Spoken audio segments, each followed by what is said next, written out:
Hey guys, welcome back to the Misfit Independent Podcast. So excited to have you here today.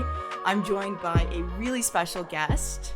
Hi guys, my name is Kat and I run a blog by the name of Jet Lag Lovers. I'm really excited to be here today. Super excited to have you here. Feel like it's been a couple months planning back and forth, so it's great to finally have you here in our new setup, which is awesome. I love the new setup, and it's definitely been so hard to make plans with anyone in person. Everything's been so online. Oh, 100%, yeah. And Zoom, honestly, I can't do it. I have Zoom fatigue. I'm looking at a computer I know. 12 hours a day. I can't do it anymore. It drove me so insane. I was like, I can't do this anymore. I quit my job. Before we get into all the amazing stuff that you've been doing and the crazy adventures you've had, can you share with our audience a little bit about who you are, what you do, and how you got into skating as well, and kind of your journey? Yeah, for sure.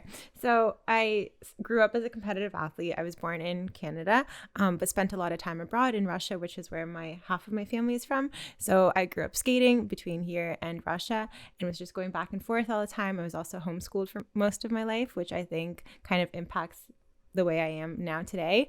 And then through skating, I traveled a lot, just to different places for competitions. And it also played into how I finished high school, which was in Switzerland. Wow. Yeah. So I was kind of all over the place. My family's been all over the place. And so truly a jet lag lover. Literally. Yeah, quite literally. And then I followed the more traditional path. After I quit skating, I went to university and studied international relations, having no idea what I wanted to do. And then that was when in university that I kind of got more into social media and started my own consulting company where I was working with small businesses, trying to help them grow online and just learn more about what social media is. And I felt like I've always been a really creative person. So I always wanted to have a creative outlet, whether it was me drawing when I was little or using Instagram when I was in university. So I really felt like that was my place to kind of show my creativity. And that's kind of when I started my blog, and it's all been uphill from there. So awesome. Okay. So you started skating from a super young age, traveling all over the world for competitions. Yes. What was that like as a kid, going through that pressure of competing and constantly being on the ice? Yeah. So growing up, I'm not going to lie, I hated skating with a passion. I hated it so much. I would cry every single day. It was definitely forced or felt more forceful from my parents. They really wanted me to be athletic. They put me in skating, they put me in piano. I learned different languages. So I was doing a lot as a kid and I didn't like it in the time, but now I couldn't be more grateful for having learned all of that when I was younger and for going through that discipline, because it really taught me a lot in terms of organization and just in general has shaped me into the person I am today. So in the moment, I would say I hated it, but I also loved it because it became my life. I was at the skating rink from 7 a.m. until 6 p.m. every single day. Wow. Yeah, and just kind of running back and forth between doing on ice sessions and off ice and also going to school. So it was... Well, if you're there from 7 a.m. to 6 p.m., when did you have time to do school? So I was doing homeschool for most of my high school years. And then in grade 12, I went to half day school. So half day school was I would go skating in the morning before 9 a.m., then go to school from 9 to 12, and then leave at 12 and go skate until 6 p.m.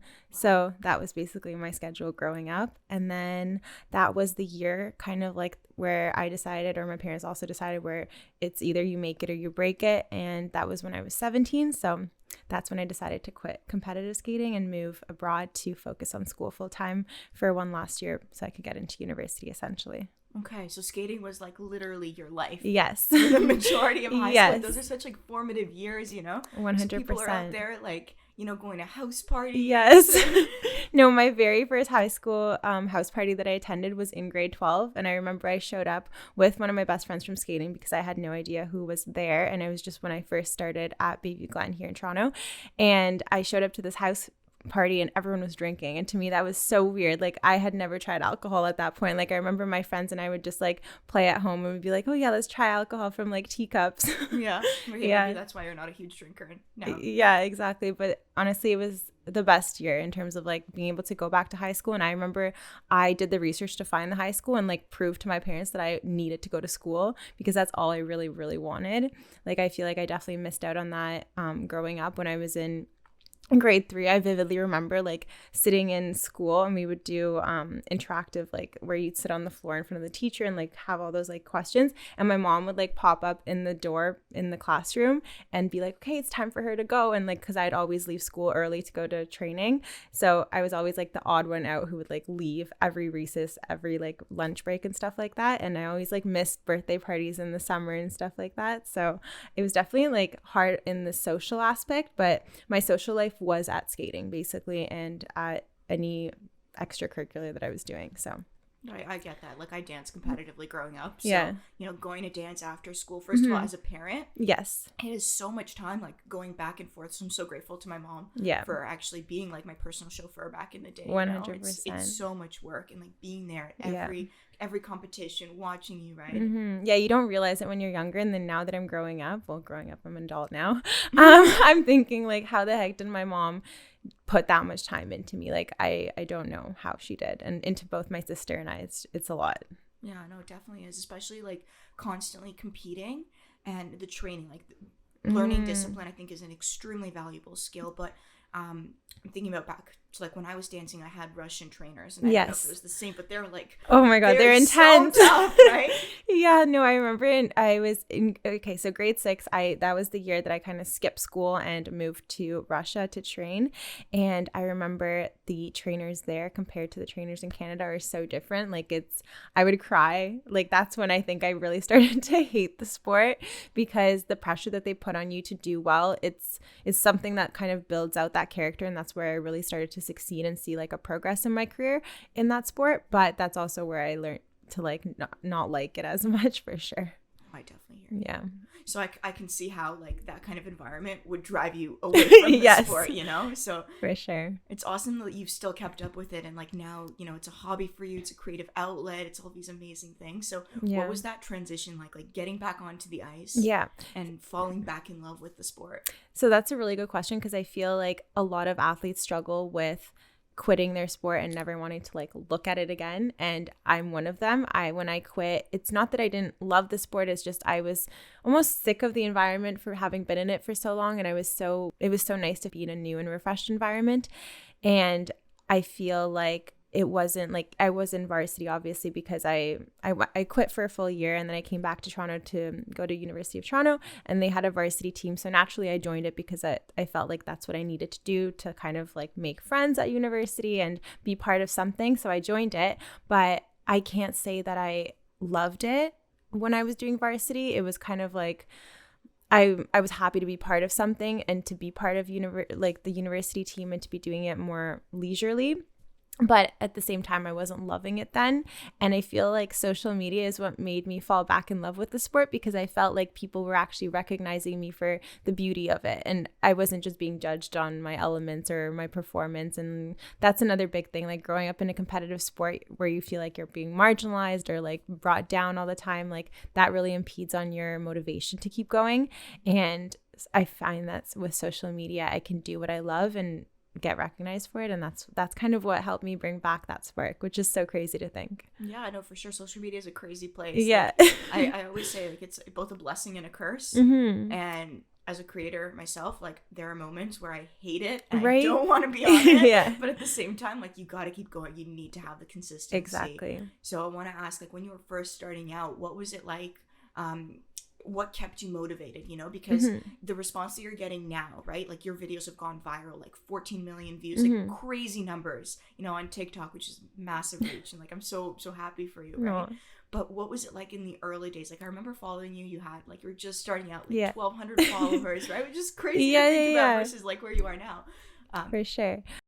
So when I was starting out, I knew that I wanted to put my creativity into something, and I really enjoyed photography and creative direction, and I really wanted to be a model growing up. So I felt like that was my way to be a model without having to go through the traditional route of going to an agency and whatnot. So that's when I started, and I saw these bloggers and influencers, and I just loved what they did, and I just aspired to do that. So that's when I kind of started, and my motivation was just in the fact that I really, really loved it. And I think that comes with anything. If you love something enough, then it doesn't feel like a job. It just almost feels like a hobby. So instead of like some people go draw, or some people go dance, some people go, I don't know, watch TV, I went and took pictures, and I really, really love doing that. And when I first started off, I had no idea what I was doing. I started the account and I would post things. Like you probably remember, like a year later, like we would go on a trip and then a year later I'd post, because that's how long it took me to like find the courage to like post and curate my feed. And I was like, I didn't want it to be real time almost, because I felt judged, I would say, when I was first starting out. And I remember I kept my account private too at first. But when I really started to kind of see that skyrocket, like you said, when my videos started to go viral, that was when I started to bring in my uniqueness and individuality into my accounts. And I think that that's so important, because starting out, I was kind of just following the similar structure that I saw other girls doing. And I had never posted a skating video. I wasn't proud of that aspect of my life. And yeah, I think like throughout the pandemic, that was when I decided to kind of really, really focus on it, start to do it daily, and also just like bring out my individuality on it and just show my personality, if that makes sense. So that's when I started posting the skating videos and showing more about what I do day to day. And that's what really helped with the whole growth. That's awesome. I think for sure, like when you are authentic and you show up as yourself, yes, people gravitate towards that. Exactly. People can smell BS, Yes, for sure. And I feel like it's so easy to get stuck in like thinking that you have to do it the same way everyone else does it. Like you'll see someone, you'll be like, okay, that's what I want to do. So you'll try to like mold into like what they're doing, and without realizing that you can lose yourself doing that. And I think that happens to so many influencers and creators, especially when they're just starting out, including myself. Like I felt like there was only like one way to do it and one way to go about. And it wasn't until recently that I realized like, no, like I am me, like I can be myself on here and people will love that. Yeah. What was it like for you? Like you mentioned fear, and a lot of our listeners either have side hustles or they want to start something, right? Mm-hmm. So fear is something that holds a lot of people back. So what did you do? How did you get over it? What kind of inner conversations did you have to just go out there and do it? I think that's such an important question to think about. When I was starting out, the fear kind of laid within judgment of other people. And I think we all go through a time in our life or a phase when we really, really value other people's opinions more than we value our own. And I think that was something that was kind of impeding on my ability to succeed earlier on.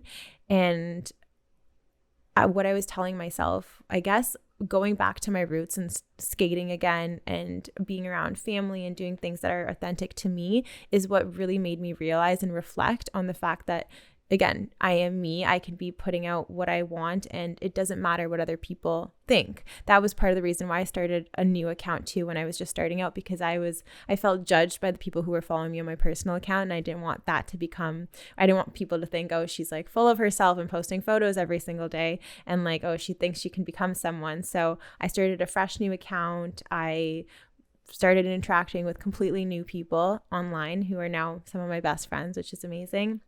And my best friends were always like my biggest supporters. And that's kind of how you realize who's really there to support you and who's there to more so judge you. And it's so normal to go through like ups and downs with friends and lose people and gain new people. But I think that's something we don't realize when we're younger on. So we like fear it so much. Mm-hmm. So I think, yeah, just telling yourself that what you think matters so much in the moment will not matter tomorrow. So no, I definitely agree with you on the aspect of friends. Like friends are supposed to support you. They're supposed to be happy for your success. And if there's, jealousy is normal. It's a normal human emotion. Everybody feels it. But the minute that you feel that energy from someone that they're not happy for you, they're pulling you down, right? Exactly. And it takes a lot of strength and courage to be able to cut them off, and not 100%. Even cut them off, just do it in a respectful way. And exactly, they're not looking for the best for you. 100%, yeah. And you kind of learn that as you grow. Yeah, but it's awesome that you found this whole community of people through social media, right? Yeah. Like I feel like with the finance creators, there's also a bubble of that. Yes. Kind of knows each other and supports each other. So that's my favorite thing about all of this. The amount of people that I've met who have not only been like crazy supportive, but have also like inspired and taught me everything that I know today and continue to teach me and inspire me is so incredible. And now that the pandemic is a little bit kind of sizzling down, I can finally meet everyone in person, and I'm really, really, really excited. That's awesome. Yeah. Have you ever met somebody that you've like looked up to for a really long time? You followed their content, like they're a big source of inspiration for you. Have you met anybody like that?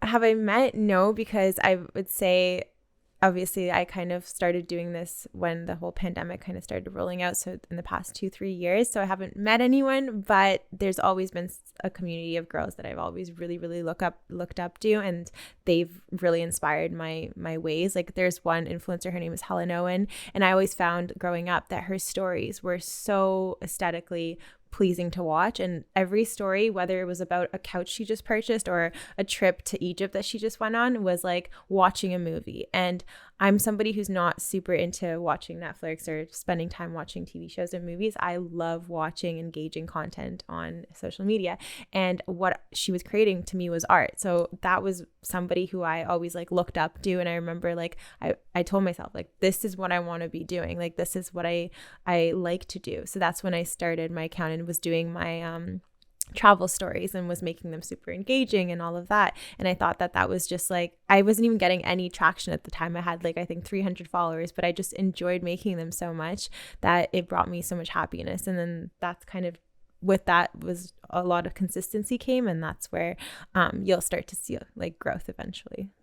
That's really interesting, because like when I look at the content that you produce, like I feel that, like I watch it and I'm like, wow, Kat is just like having the most beautiful day. But it's like I think you just find inspiration in like little things, and what's beautiful about your account is that you get to share the way that you see the world with your followers, and that's really special. You know, they're seeing your life through a different lens. Right, exactly. And going back to your question about fear, it's interesting that you brought that up, because even to this day, I'll still feel fear to like go on stories and talk, because I feel like, oh, like I'll be judged for the way I'm like talking to the camera, or I'm not good at it yet. And I will admit, like I don't feel as confident talking to the camera as I do creating my pretty stories. So that's definitely something I'm working on. And I think that there's always something that somebody fears, but it's about not showing it, about doing more of it when you're fearing it, that helps you get past that fear. So I remember I used to like hate talking to the camera, and that's when I went and bought my vlog and was like, I'm gonna vlog, I'm gonna put up YouTube videos. And even my boyfriend, like he was so supportive. He was telling me like, you're gonna take stories every single day and talking to the camera. I was like, okay. That's awesome. It's great to have a partner that supports you and like supports your growth. Yeah. Before we filmed this, Alex was helping me like make sure the setup was all good, you know? So it's great to have partners like that. No, friends, partners, like just having a group of people around you that inspire you. And I'm not somebody who has a ton of close friends. I have a ton of people who support me in what I do, but I'm a very independent person where I am very focused, I guess, on my career goals. So I'm not somebody who like has a ton of friends or focuses like a ton of my energy on having really close and like big friend groups. But I really value the friendships that I have in my life. So would you say you're more introverted or extroverted? I would say I'm both. I'm introverted in the sense that I really like the independency and like spending time on my own, but I'm an extrovert when it comes to social gatherings and obviously putting myself out there. I feel like with my career you can't fully be an introvert, so I'd say I'm a bit of both. Yeah, you definitely can't fully be an introvert. I mean, you can, people are different, but it's where you get energy from, right? Exactly. So if you need the time to recharge. I'm the same way. And I feel like networking is such a big part of it too. Like I haven't really gotten the chance to do it too much yet. Like New York Fashion Week was my first time, and I had so much fun. Like it's such a beautiful part of the industry, is where you get to meet people and actually talk to them in person and see what they're like in person as opposed to online. Like I've heard some crazy stories. I haven't experienced any myself of meeting somebody who doesn't fit their social image. But I haven't. They look completely different. Apparently they look completely different. Wow. They act completely different. So I don't know. I've yet to encounter one of those.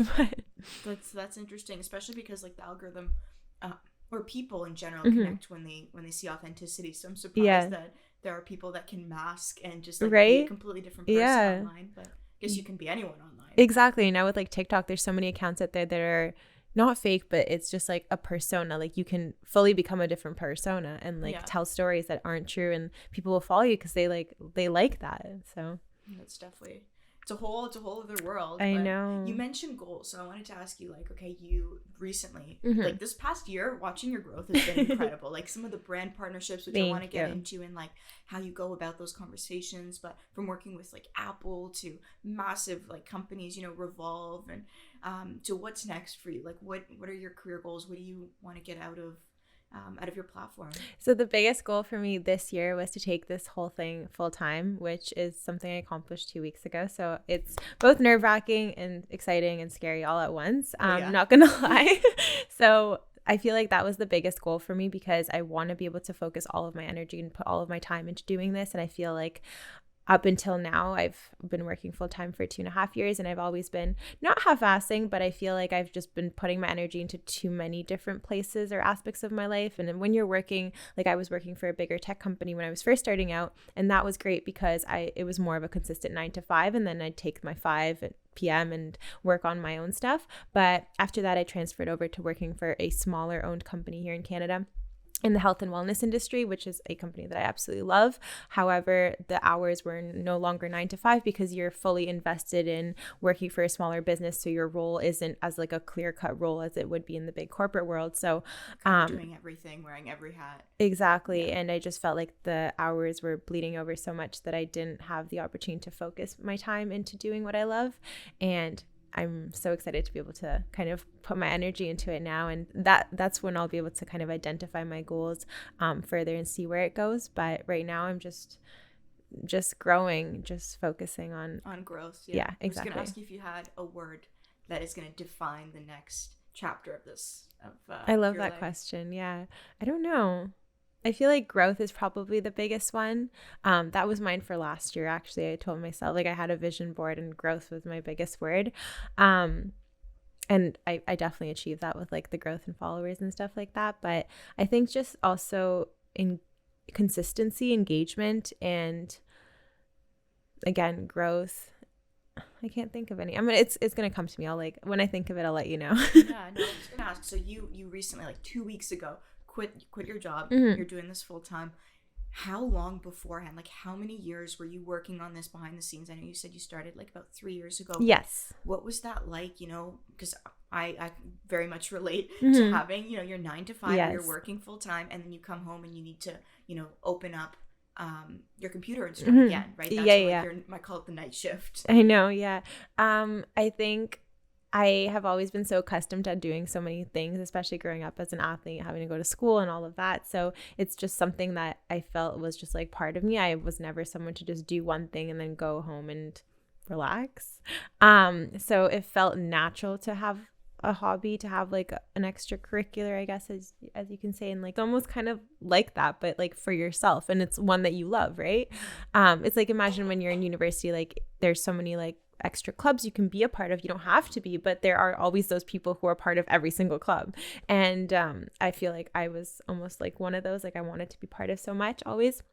So starting out, it's definitely a lot of work. But again, if you love what you do, then it's like, it's downtime for you. And that's the best part about it. And that's why I really kind of fell in love with. So mainly, like, the key here from what I'm gathering is just that you treated this as like a hobby. Like, this was for you, this was an outlet. It was fun, so it didn't seem like work to actually go in and do it. Exactly. Yeah, no, it was 100% like leisure hobby activity that I just enjoyed doing during my off time. And then it wasn't until I started to see my account pick up, and I would say when I first gained my first 10K followers organically, which was like before I had TikTok, before I went, or no, not before I had TikTok, but before I went viral on TikTok, I would say.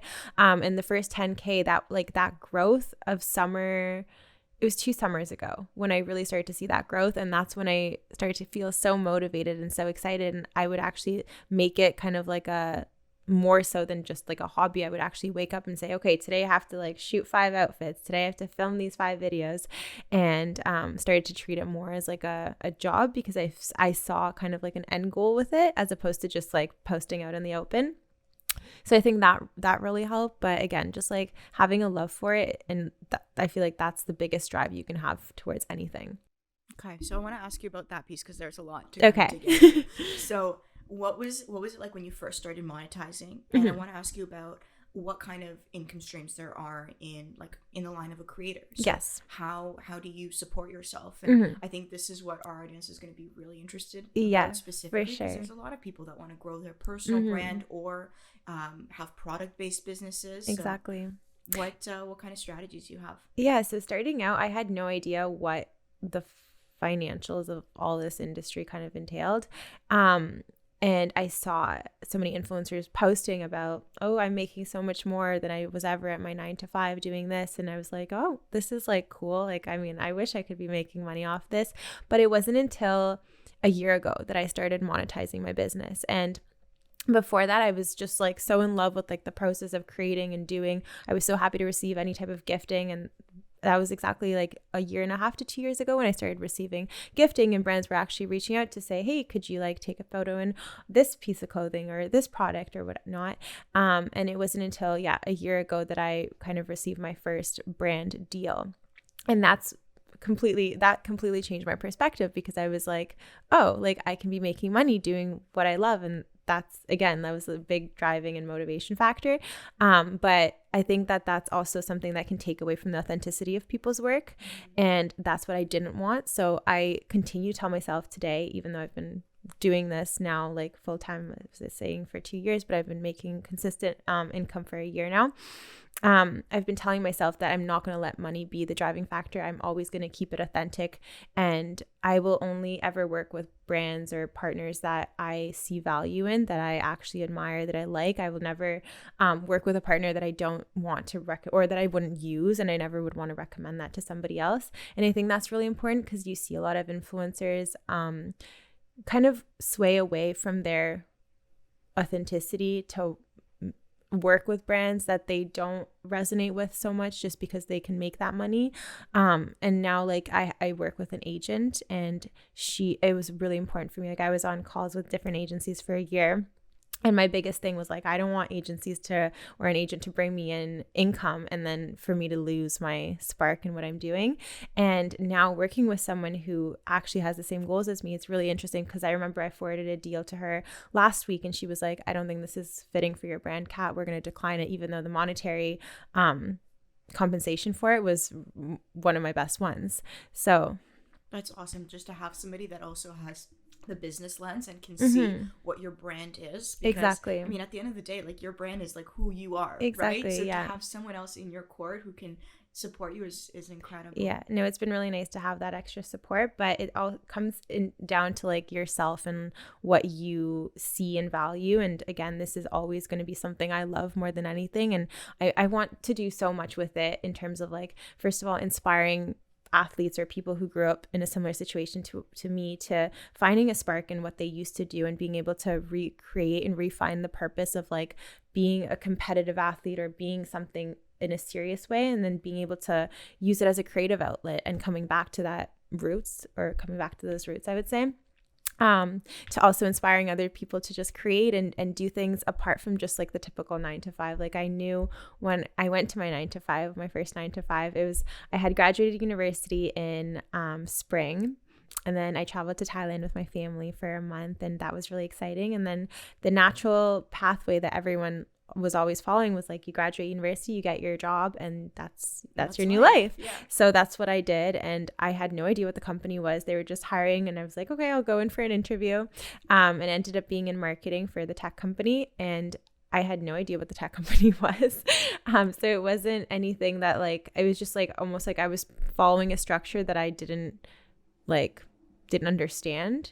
And I think that that's a problem that a lot of people do. So I think it's really, really cool to see how many people are finding time finding time to put their creativity and their interest to use, like beyond their 9 to 5s and beyond whatever they're doing. Because obviously structure is important. It's taught me a lot. Like I am so thankful for the 2.5 years that I worked full time, because I learned a lot. But I will always kind of value and praise people who go home and work on something else, because I think it's really important too. Yeah, I think it's really important to find a creative outlet or something that you enjoy. And also, like on my channel, we're all about building passive income streams and supporting yourself, because you know, if you look at how things are in the world, it's really tough to achieve like a certain level of wealth if you are working 9 to 5. Exactly. Like trying to be high up in a company. So Yeah. definitely not the life for everyone. 100%. But it's also really exciting and very motivating to know that you can there's so many other streams, like you were saying, to make money on the side. Yeah. And even like in university, I was working as a brand ambassador,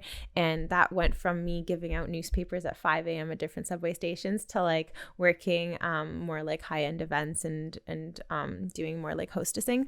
But that kind of also gave me that drive to work. And I remember my mom would be like, why are you going at 5 a.m. to hand out newspapers? Like, you don't need to go do that. Like, you can, I don't know, I got a job at a restaurant for 3 months and I hated it because every single day I was just standing as a hostess at a restaurant, and I had no opportunity to be myself. Like, it was just like standing around, and I found that to be so boring, so I quit and never showed up. Like, I just one day didn't show up and never came back. Employers love that. Yeah, but working as a brand ambassador, like even just like giving out newspapers, like I would wake up at 4 a.m. and like head to some random subway station to give out newspapers, and I liked it because I felt like, okay, I was making more than I was making at a restaurant, but I also like felt like, okay, this is my drive. Like, I'm waking up to make this money before I go to school or before I go to skating. And that also kind of like built in that discipline for me to always like find external sources to make money. Yeah, I did some brand ambassador work back in university. It was the best. It paid like way more than any other job. And you got to work with like cool people. It was new projects all the time or new activations. So definitely a lot of fun. When I first got TikTok, I was like, recommend, because there's so many like younger Gen Z people on TikTok. So I was like, I need to recommend this to people who are in school or going into university, because it's one of the best jobs you can do, because you create your own schedule. You don't have to like commit to a shift schedule or whatever you want to call it. And yes, you have to be careful now with what jobs you accept. And I've heard stories of obviously some brand ambassador jobs that aren't the best, but it's all about kind of like going out there, finding it for yourself. Like, I was part of a Facebook group called Brand Ambassadors of Toronto. Yeah, I'm in the same one still to this day. But yeah, and I was like applying to, I would say like I'd come home after your class and like apply to 20 different jobs a day, and I ended up like working for like at TIFF. I remember I really wanted to work like in the modeling industry, and I was too short at the time, so it didn't work out. But brand but being a brand ambassador, I felt like was like a way for me to like almost be a model in a way. Like, I got to attend cool events, and it was like really, really fun without having to like be a formal model. And I got to work at TIFF, and I worked with Lindt, and they were paying me 35 American dollars by the hour to give out chocolate for like the VIP TIFF events. And I was wearing like a black hat and an all black outfit, but I remember I was so happy to kind of just be there and be a part of it, right? As a student, $35 USD, that's what, like 45 Canadian. Exactly. Yeah. And I was like stunned. Like, I would take every shift I possibly could. I remember I couldn't feel my feet at the end of the days because it was just like always on your feet for really long hours. But yeah, I feel like that kind of built in that drive for me to keep going and looking for how else I can make money on the side. Yeah. So you always had that discipline. I mean, yeah. Like, you know, going to skating from 7 a.m. to 6 p.m. would definitely instill that in you. Yes. So it's I think that's like a very big theme, is that when you want to go out and pursue something, you've got to stay consistent. You've got to just like go after it. So 100%. When you got that first brand deal, that kind of was the spark that got you to keep going. And, yes. You know, you're very selective about like what brands you work with, but walk us through what your day-to-day is like. So, I mean, what's behind like the beautifully curated feed, you know, the perfect caption, like that all takes time and energy, and you know, what goes on behind the scenes to actually make that happen. So this is interesting too, because a lot of people think that when you post something, I mean, the goal behind it is always to make it look like it's authentic in real time, but a lot of brand sponsored posts have to be approved. Like, sometimes it'll be 24 hours ahead, sometimes it'll be like a week ahead, and you have to like film it to make it look like it's real time, because you don't want to be posting a story that's been approved a week ago and make it look like it was a week ago. So you would have to like, so if it's raining, I'll make sure to like post it on a day that it's actually raining. So that's like interesting to see, because I didn't know that when I was starting out. And my first brand deal was with a company called Ardene, which is a clothing company here. And I remember I was so excited because I was like, oh, like they want to pay me like for my work. And this was before I went viral on TikTok, so I feel like they like saw value in me before I even reached that 10K point, which I felt was really cool. But yeah, I feel like my day-to-days now are very different from before. Before, again, I was treating it kind of like a side thing. I would go to work and then I'd come home and shoot or submit the content that I needed. But now a lot of emails. It's a lot of behind the scenes of doing brand reach outs. Like nobody's going to know who you are until you reach out and tell them like, hey, I'm a content creator. Like I'd love to work with you. This is why I think we would be a great fit to work together. So sorry, to go back, how do you actually, first of all, find the right person in the company to reach out Mm-hmm. to? And what do you email them? Like, do you have a media kit with, your stats? Mm-hmm. Yeah. So finding the right person to email, that's like a whole research project. You have to like undercover on yeah. LinkedIn, like. Yes, the amount of times I did that, oh my gosh, starting out, the only one brand that I've ever wanted to work with was Revolve. I befriended every single employee on LinkedIn that worked for, messaged them all on LinkedIn because I thought that was a professional way. I didn't know back in the day. Well, it is. Yeah. Followed them all on Instagram, like personally, and I built personal relationships with these individuals. And then I remember reaching out before I had 10K, and they were all like you're great, but unfortunately, like the analytics aren't what we're looking for. But by building that personal relationship and responding and constantly creating that back and forth, they all follow me now. So we're friends. And that really kind of, I would say, like helped me get to where I am with my relationships with a lot of the brands. And I also really, really admire having close relationships with the agents I'm working with or with the social media managers I'm working with, because I think that's also really important when you're working with a brand to get to know the brand, I would say, like on a personal level, or whoever's like behind their social media, because it helps you align your content, it helps you align your goals, it also helps you align the way you'd be speaking to them. Mm-hmm. Yeah. And then back to your question of what you'd send out. So an email would just kind of be like, hey, like introducing yourself, like a short bio. And then I have a media kit where it just kind of like previews your work. So if I'm reaching out to, let's say, a hospitality industry, whether it's like a hotel or a restaurant, I'll have a separate media kit with like a separate mood board showing what kind of content they could expect, as opposed to like a clothing brand.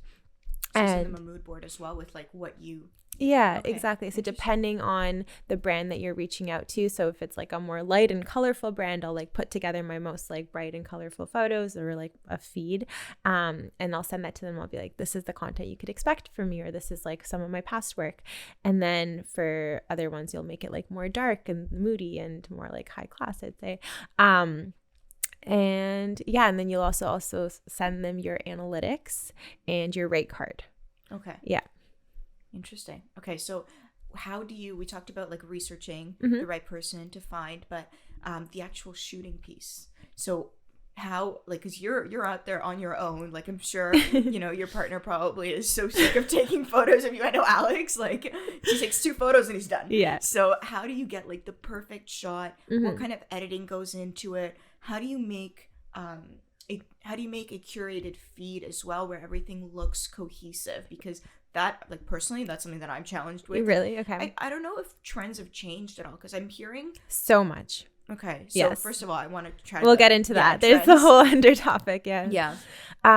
So when it comes to shooting, this is, I guess, the biggest lesson that I've learned in this entire career is when I was just starting out, I would be taking, like, touristy photos where I'd be like, hey mom, like take a picture of me in this, like we'd be like, I don't know, in Barcelona, it'd be like in front of like one of their monuments, and then I'd be like, oh, I don't like that photo, like why doesn't it look like this influencer's photo?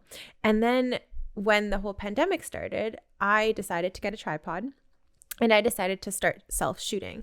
And self-shooting is very, very curated and very different from just going outside and taking a photo, because you're basically dressing up and creating a whole aesthetic for yourself. You're picking the location you're going to go to that fits your outfit. You're also putting yourself in a position where you have unlimited photos that you can take of yourself. So I bought a tripod, it has a clicker on it. And the biggest fear was going out into public. So I was scared of that. So I'd wake up at 5 a.m. and go before anyone woke up. And in the summertime, that's great. But we live in Canada. So now it's a little difficult to go out at 5 a.m. because it's pitch black outside. Yeah. So you have to go during rush hour at like 9 a.m.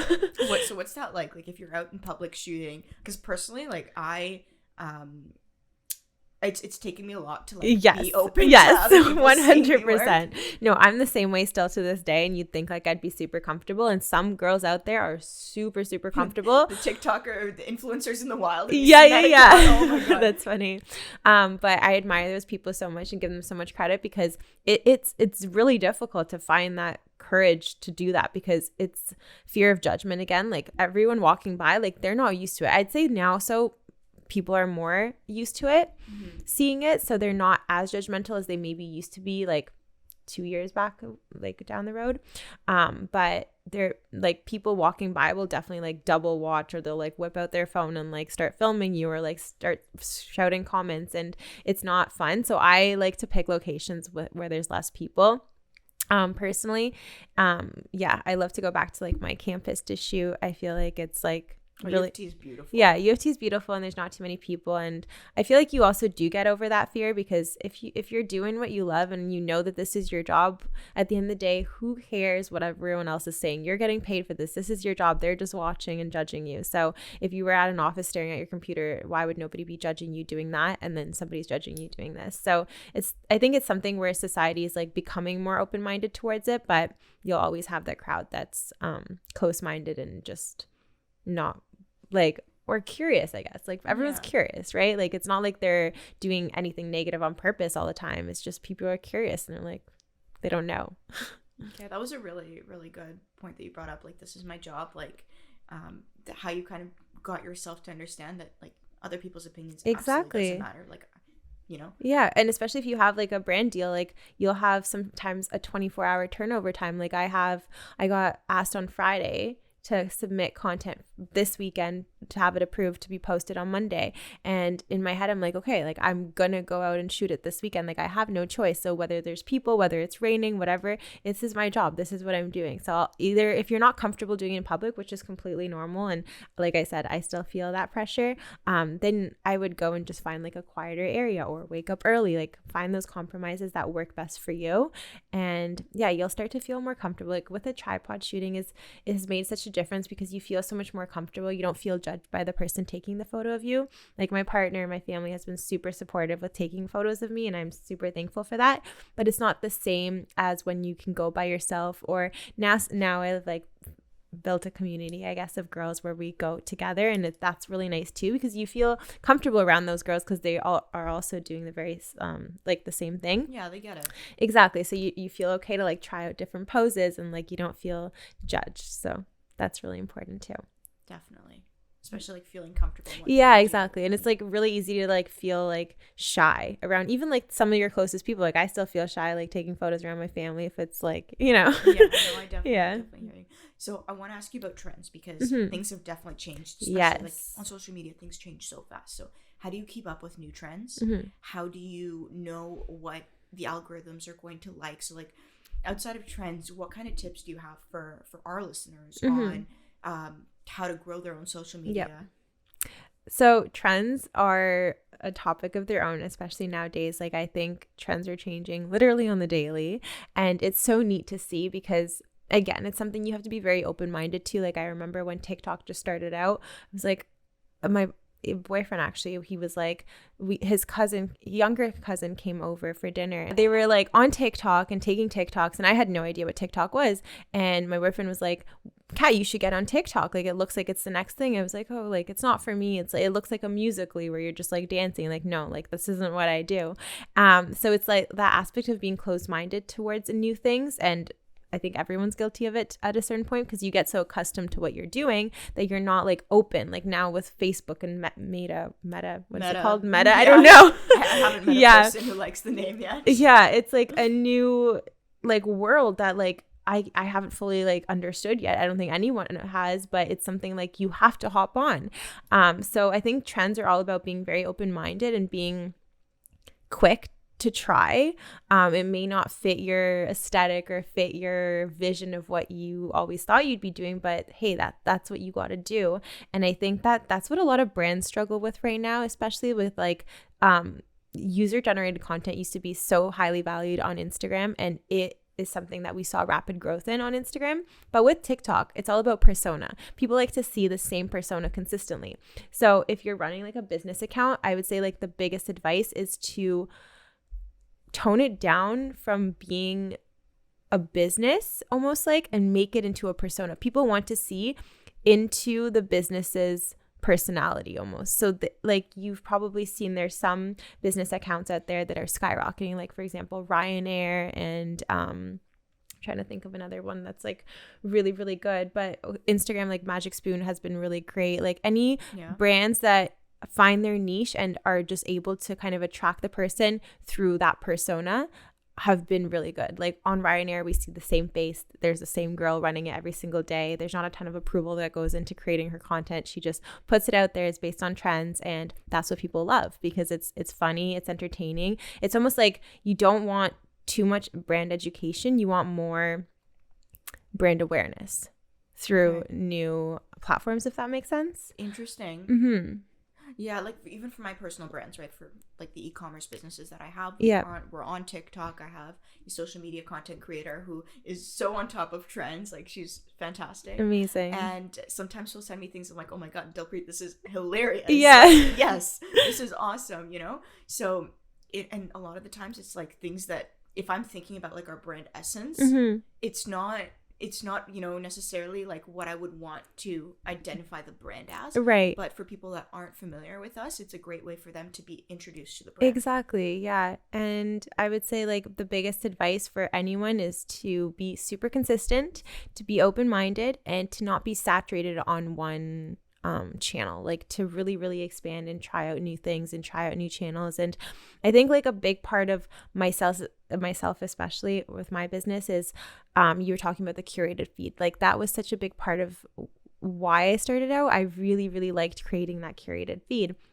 And like I was saying before, like I would pre-plan everything before posting it. And I still do because I want to create a certain brand look. So for new visitors coming to my page, when they go there, you want them to kind of see it. And usually it's like a 5-second turnover if someone follows you or doesn't follow you, right? So if they come to your page and it kind of looks messy and they don't know what they're looking at, in my head, I'm like, okay, I don't think this person will follow me. But if they come and they see that it's like clean and professional and okay, this girl like clearly in fashion or beauty or whatever she is, she knows what she's doing. I think like I really, really admire that. However, now we're seeing such a big shift away from that, and people are posting real time. So people are going back to taking those touristy photos on the street and just like posting them in real time. So I think it really comes down to how comfortable you are. Whether you want to post real time or not, there's ways to go about it and keep up with the trends. And I think like overthinking is another big thing that we all do, like Definitely. myself included. Like I'll save so many TikTok trends. I'll be like, I have to do them. And I'll be like, but I can't do them until I have this, and this, and this. But the idea is people just want to see you putting out content all the time. And I don't know if you like follow TikTok, but right now we just saw like a huge growth spurt with Emily Mariko. No, I don't. Okay. She was posting like recipes and basically these cooking videos, and she went from having, I think it was like 100,000 to having 6 million or more followers literally overnight. Wow. And all she did was post consistently and post. I think she posts like 3 or 4 times daily of the exact same content, and people really get accustomed to that. So if you don't see growth at first, that's okay. Just keep doing what you love. Like find what it is that you like creating and create a ton of it, because one day somebody will start watching it and they'll start scrolling and they'll see, okay, it's the same type of content. They'll want to watch it all, and they'll share it to their like friends, and then their friends will watch it. And that's what drives more audience if people keep looping and watching your videos. So I think that like consistency is key, and I struggle with it myself. I think everyone does, because you don't know if you should like focus on trends or focus on doing what you love. Or not doing what you love, but doing like what your specific niche is. But I think just like finding what you're comfortable creating, a lot of is the key. Definitely. I liked your point about having like a professional clean feed, and like something that I've heard before is that when someone lands on your Instagram page, that's like your business card, exactly, right? You've got 6 squares yes, that they see, or 9 squares, I guess, that they see, and that's like your imprint, right? 100%. That's what they're judging you off of. That's what kind of impression you're making on them. So I like the curated feeds. When I see like feeds that aren't put together, personally, I don't like them. But I guess there's different types of accounts, right? Exactly. Like, it depends. People try to have some theme, and I think that's important, just to have some sort of cohesiveness, right? Exactly. And I think it's also important for when a brand or for when a potential partner is looking at what you do want to create that professional appeal in a sense.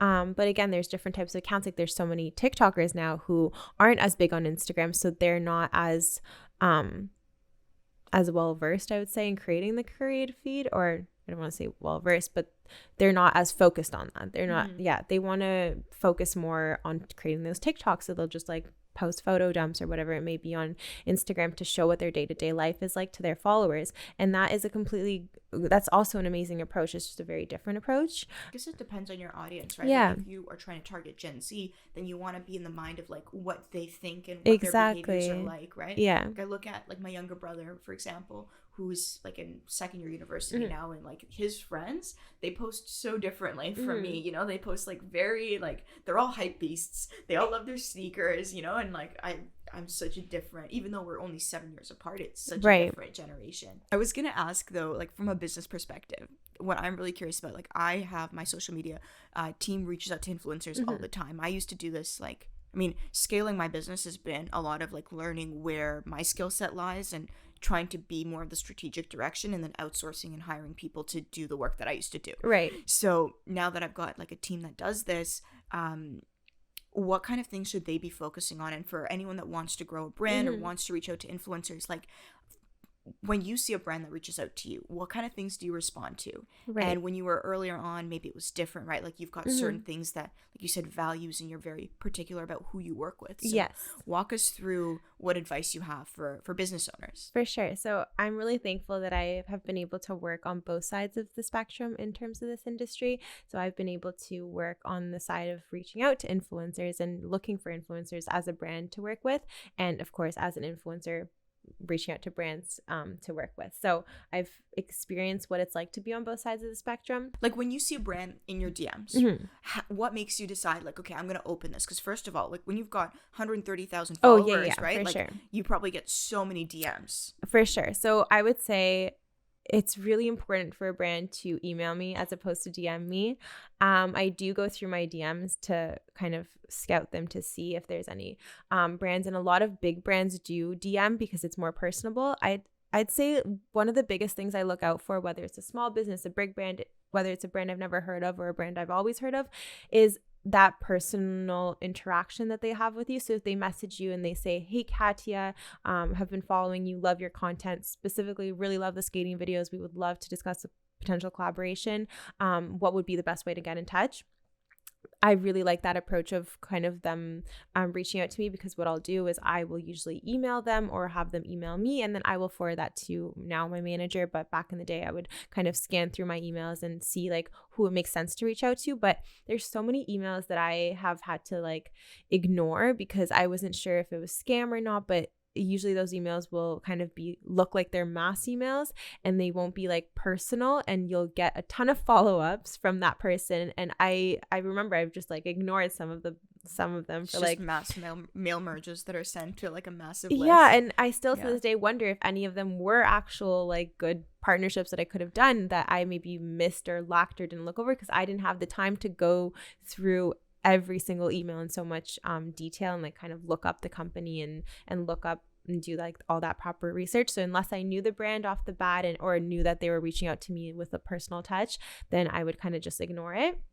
But so I feel like the biggest thing like into looking at a brand is they should have a good Instagram account. It doesn't matter how many followers they have, they should have that clean look and feel. So when I go, I know, okay, they are selling purses made out of real leather or whatever it may be. Like I can see that, I can click on their website, it looks like a legit website, and then I'll always go to their tagged photos to see what kind of people are tagging them in photos. So I think that's really important, because that's where you'll see either influencers or clients posting like real life day-to-day photos. And if an account doesn't have too many of those, that's where I'll start to feel skeptical.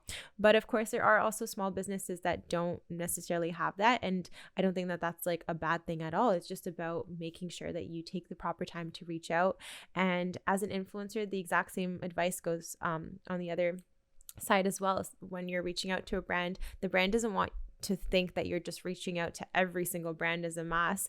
They want to know why you're reaching out to them and why you think that they should be working with you. Because the truth is there's so many influencers, there's so many creators nowadays, and it's amazing because there's so many like different people to work with.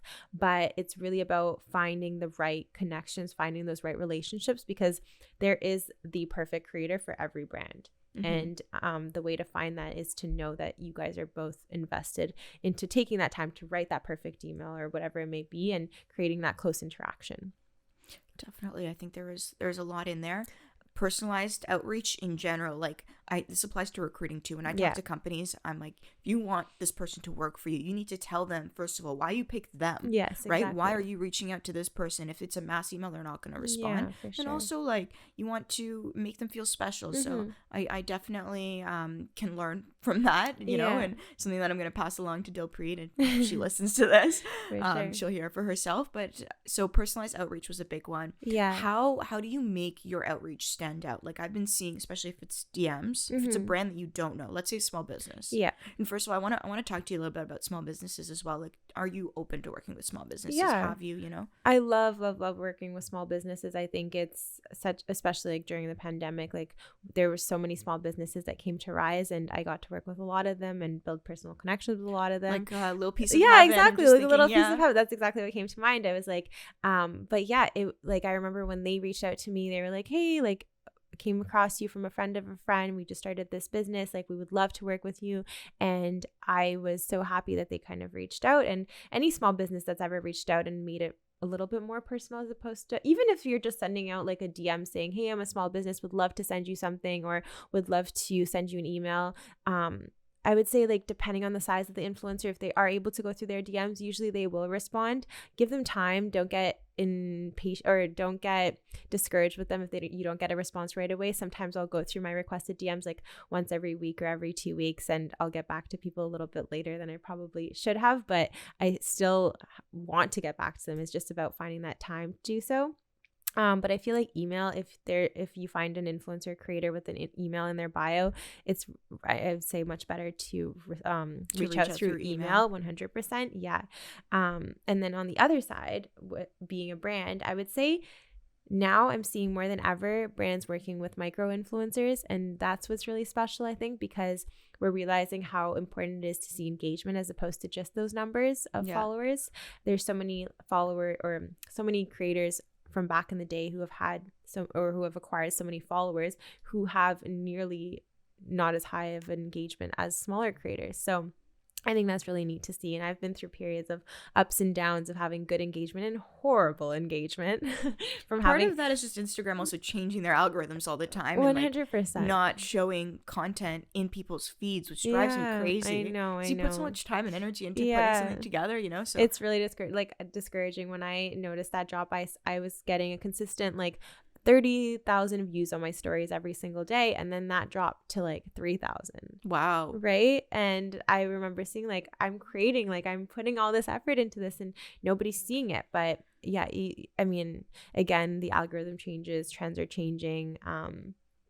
Right now, everyone's focusing on video content. You just have to be able to repurpose. So that's where I kind of developed a strategy where I can okay, maybe I can repurpose my stories and create TikToks with them or create reels with them and show my day-to-day in that way as well. So if people aren't seeing my stories, maybe they'll see it somewhere else.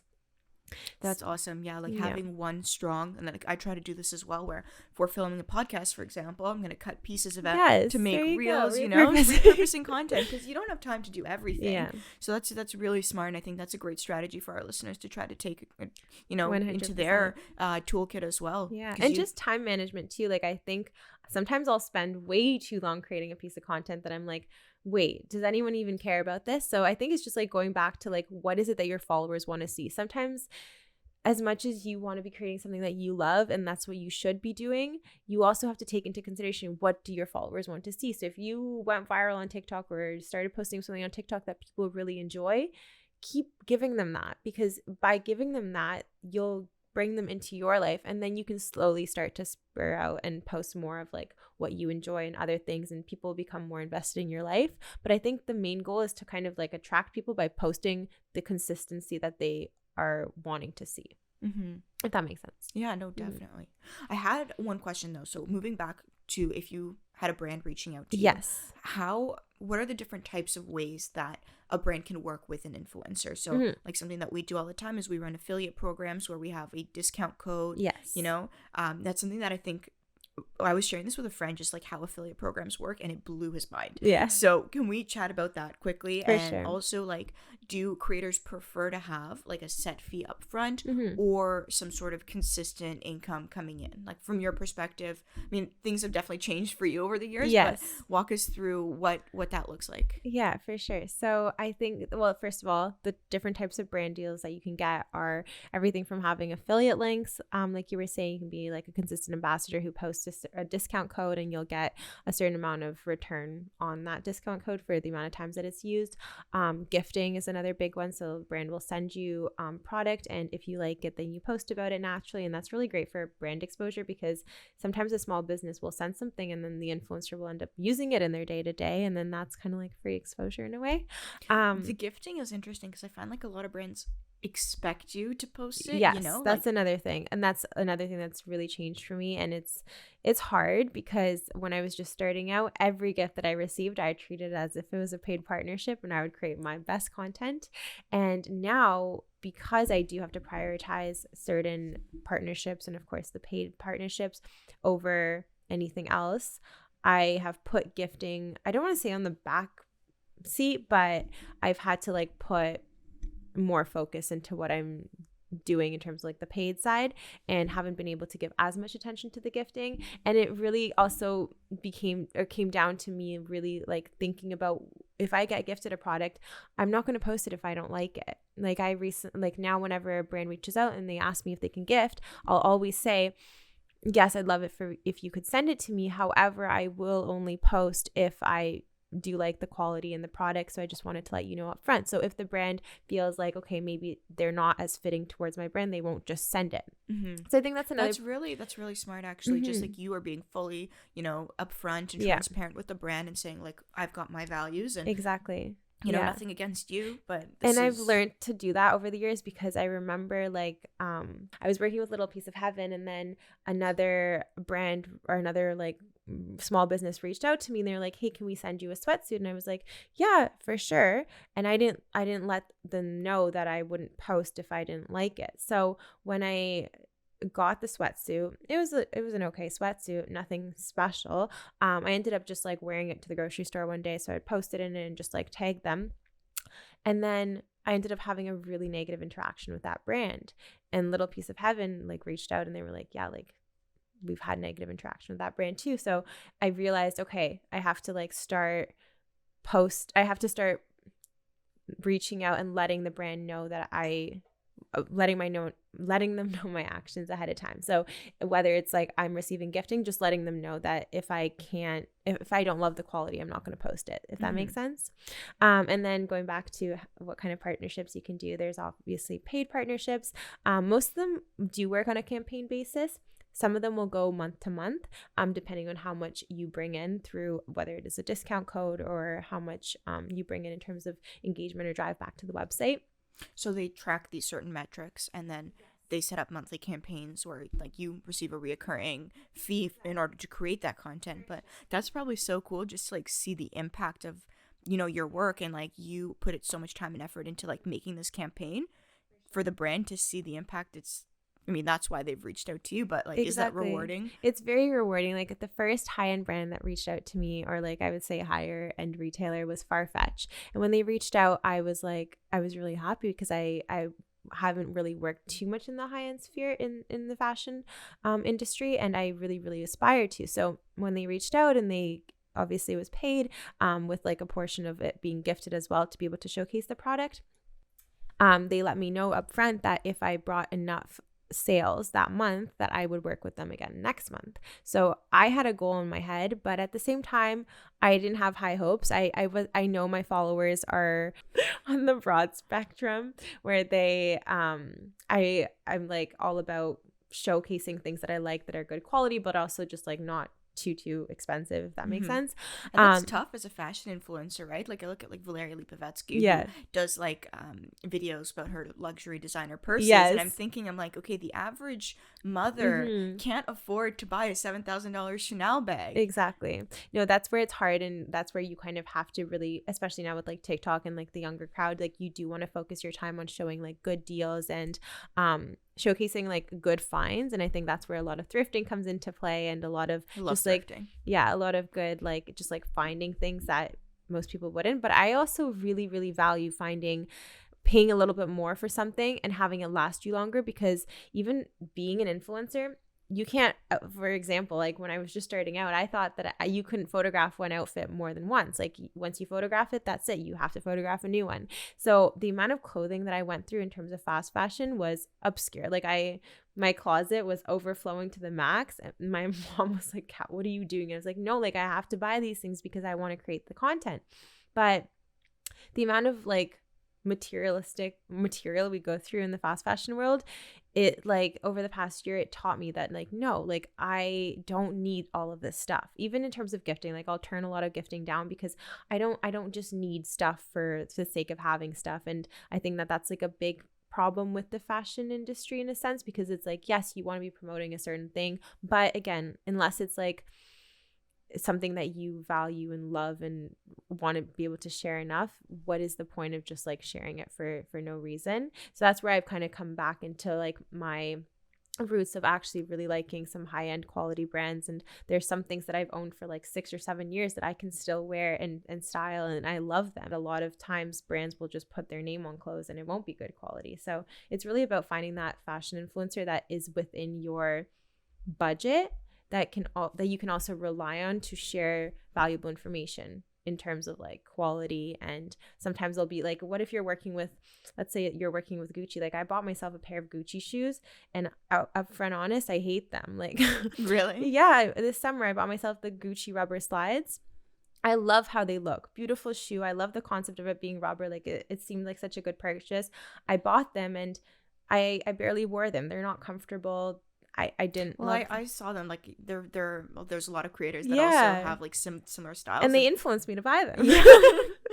But I was thinking, I'm like, rubber heels are probably so uncomfortable. They probably just like don't, if you get wet, your feet, like they don't stay on your feet. So I can definitely see like, I don't know, like I thought the opposite. I thought, okay, rubber would make it, because I'm somebody who's very versatile, especially with traveling. Like I like to just bring 2 pairs of shoes that I know I can wear, whether it's like to the beach or to dinner. So I thought, okay, they'd be a great shoe, and I love the way they looked on influencers and stuff. But then I bought them and they ended up being just like uncomfortable. So yeah, I feel like that's something like I'm not afraid to go out there and say like, yes, I'll post photos in them and they'll look nice. But if you ask me and you send me a DM saying, hey, like what size are you, or what size did you get? Is it comfortable? Like I'll give you an honest opinion. And I love those interactions with followers. So I mean, that's what builds the engagement, right? When you're 100%. responding to people. Yeah. I was going to ask, so we talked a little bit about some of the partnerships, right? Like Farfetch, Revolve, Ardennes early on. I recently saw you partnered with Apple, which is huge.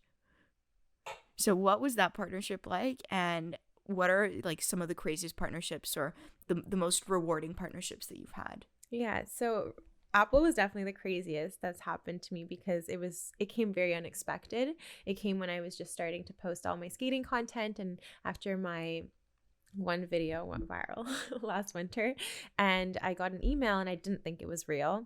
And then they scheduled a phone call and it was real, and I could have never imagined that something like that would come my way, because it's not something I saw other creators talking about or posting. Like whenever I'd see a creator similar size to me or what I aspire to be posting with a brand, like that's a brand that I would make note of and reach out to.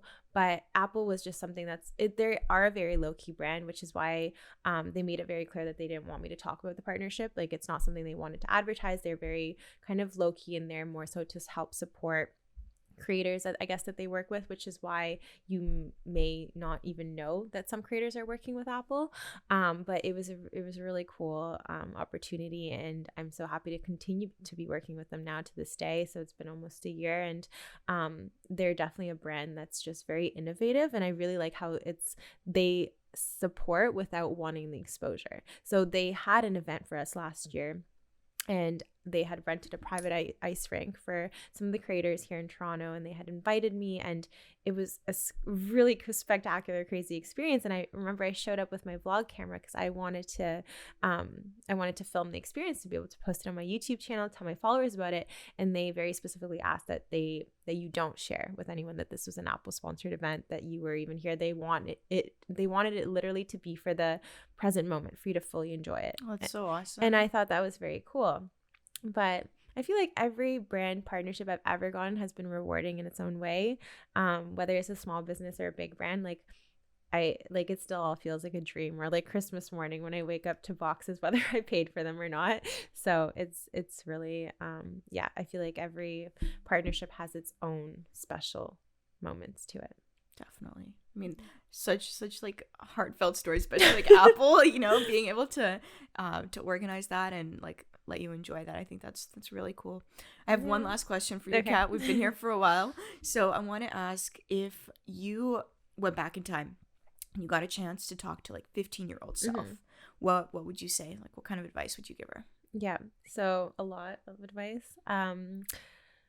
Again, I feel like we've touched on all of these points throughout the conversation in general, but just going back to the factor of not caring about what other people think, focusing on yourself and focusing on doing what you love. I wish I could go back and tell my 15-year-old self to focus on those 3 things that I just said.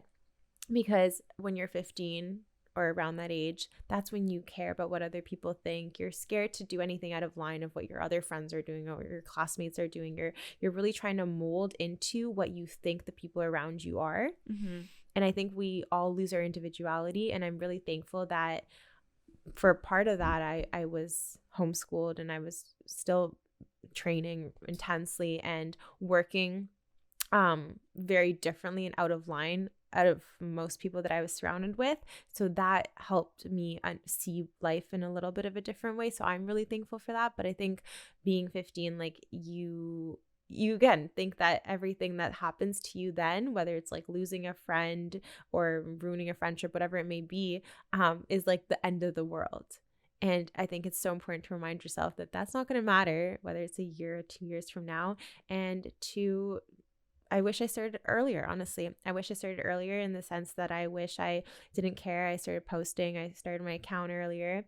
But again, another good point of advice is to remember to keep your own pace. Mm-hmm. Because I think a lot of people get carried away thinking like, oh, this person's so successful at my age, like I'm too late. Like when I was starting to whom? Like based on what timeline? Exactly. That drives me crazy, but I get it. Yeah, when You're always comparing. 2 years ago when the pandemic started and I started posting, like I remember I was telling my close group of friends or my partner, whatever, that I really, really wanted to do this. And a lot of them had the same response of, I think it's too late, Kat, because the people who have really kind of succeeded in this industry started 3 years ago.